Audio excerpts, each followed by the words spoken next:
Shalom, salam sejahtera bagi saudaraku yang dikasihi Tuhan dimanapun saudara berada. Kiranya tetap kuat dan penuh semangat karena kasih Tuhan selalu bersama-sama dengan saudara. Mari kita siapkan menyambut firman Tuhan. Marilah kita bersaat teduh.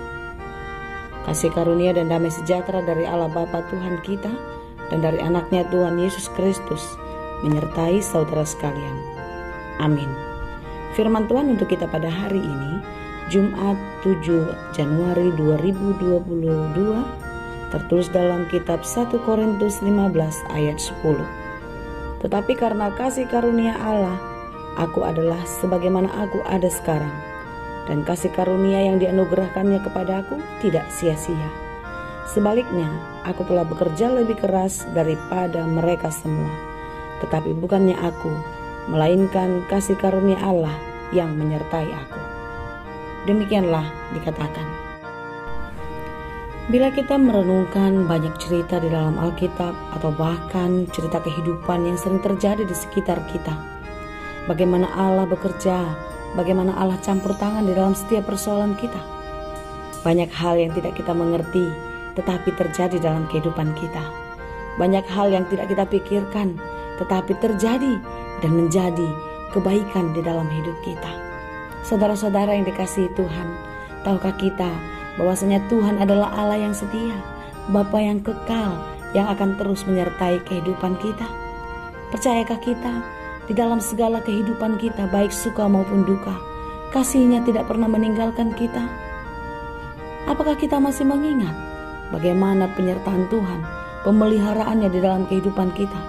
Kita boleh melewati banyak hal, termasuk hal-hal sulit yang kita hadapi 2 tahun terakhir ini, di mana virus corona yang terus menghantui kehidupan kita, mengganggu segala aktivitas kita, merusak lini kehidupan kita. Tapi lihatlah, kalau sampai hari ini kita bisa kuat, kita bisa bertahan, itu adalah karena kasih karunia Tuhan. Saudaraku yang dikasihi Tuhan, di dalam kehidupan pertumbuhan iman kita sering digoncang oleh berbagai-bagai pergumulan, kesulitan kehidupan, sulitnya pekerjaan, putusnya hubungan dengan keluarga, dengan kekasih, dengan sahabat. Ini mungkin merusak hati kita, ini mungkin merusak pikiran kita, sehingga iman kita tergoyahkan. Tapi percayalah, di dalam setiap persoalan kita, ketika kita terus berdoa dan menghadirkan Tuhan untuk campur tangan di dalam setiap kehidupan kita, percayalah, Tuhan akan segera menolong. Tuhan akan menunjukkan jalan keluar. Tuhan akan menghibur dan menguatkan kita. Percayalah saudaraku, Tuhan sanggup melakukan apa yang tidak pernah kita pikirkan. Tuhan bisa mengubah sesuatu yang buruk menjadi baik. Tuhan saja sanggup menjadikan sesuatu dari yang tidak ada, apalagi memperbaiki. Saudara-saudara yang dikasihi Tuhan, lihatlah apa yang dilakukan Tuhan dalam kehidupan Paulus.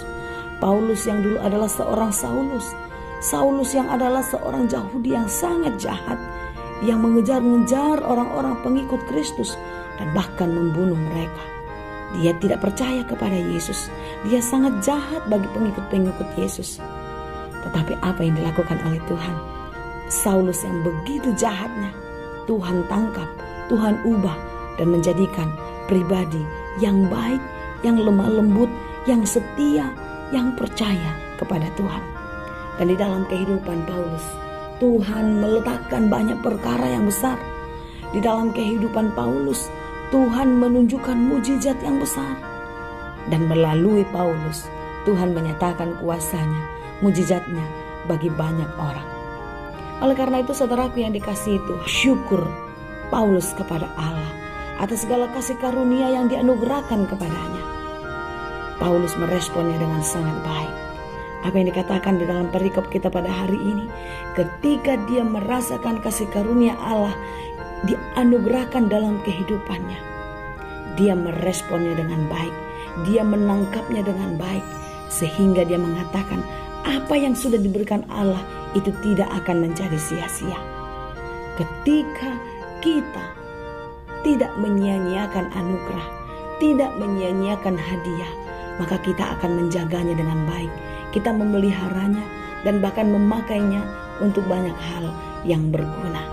Berguna bagi diri kita maupun berguna bagi orang lain. Saudara-saudara yang dikasihi Tuhan, lihatlah apa yang dikatakan oleh Paulus. Sesuatu hal yang tidak sia-sia itu, yaitu anugerah itu tidak menjadi sia-sia ketika diberikan kepadanya. Paulus menyaksikan dan bahkan berkata kepada Allah bahwasanya dia bekerja lebih keras daripada mereka semua.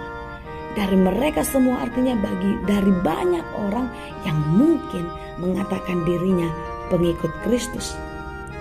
Paulus bekerja lebih keras.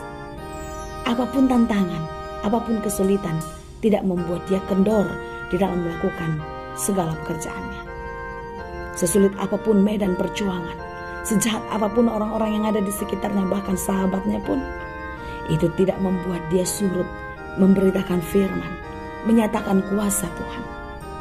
Sekalipun dia di dalam tekanan, di dalam penyiksaan, bahkan dia di penjara, Paulus tidak pernah berhenti memberitakan kabar kebaikan yang daripada Tuhan. Siang malam, susah maupun senang, hidupnya dia berikan hanya untuk Tuhan. Saudara-saudara yang dikasihi Tuhan, tahukah kita apa yang sudah diberikan Tuhan dalam kehidupan kita setiap waktu? Apa yang sudah dianugerahkannya yang menjadi anugerah terbesar dan terindah di dalam kehidupan kita? Ketika kita menyadari itu, marilah kita meresponnya dengan baik, sehingga anugerah yang diberikan Tuhan kepada kita tidak menjadi sia-sia. Ketika anugerah yang diberikan tidak menjadi sia-sia, berarti hidup kita berguna bagi banyak orang dan berguna bagi Allah. Hidup yang berguna bagi banyak orang, hidup yang berguna bagi Allah adalah hidup di dalam kebaikan, di dalam kejujuran, di dalam ketaatan, melakukan firman Tuhan. Karena firman Tuhan adalah sumber kehidupan, firman Tuhan adalah sumber keselamatan. Oleh karena itu saudara-saudara yang dikasihi Tuhan, marilah kita menyadari siapa diri kita. Bahwasanya apa yang kita miliki adalah kemurahan Tuhan. Dan jika kita bisa melakukan segala pekerjaan, itu semua adalah karena pengasihan Tuhan. Lihatlah apa yang dikatakan oleh Paulus. Ketika dia bisa melakukan segala sesuatunya lebih keras, lebih berat, lebih besar dari orang lain, apa yang mau dia katakan? Itu bukan karena kemampuannya, itu bukan karena kekuatan dan kehebatannya, tetapi semuanya itu adalah karena kasih karunia Allah yang senantiasa menyertainya. Kasih, andalkan Tuhan untuk tetap setia menyertaimu, mengatasi setiap persoalan, menghadapi setiap pergumulan yang terjadi dalam kehidupan. Percayalah, baik senang maupun susah, Tuhan tidak pernah meninggalkan kita. Baik kita di dalam keadaan bahagia, bahkan air mata, kasih-Nya akan selalu bersama-sama dengan kita. Kasih Tuhan itu kekal untuk selama-lamanya, karena Dia adalah Alfa dan Omega, yang awal dan yang akhir. Sampai Maranatha tiba, kasih Tuhan akan tetap bersama-sama dengan kita. Kasih Kristus menyertai. Amin. Terima kasih Tuhan untuk firman-Mu hari ini. Firman-Mu yang memberikan penghiburan kekuatan kepada kami. Bahwasanya Engkau adalah Allah yang tetap setia menyertai kami. Berkati kami hari ini.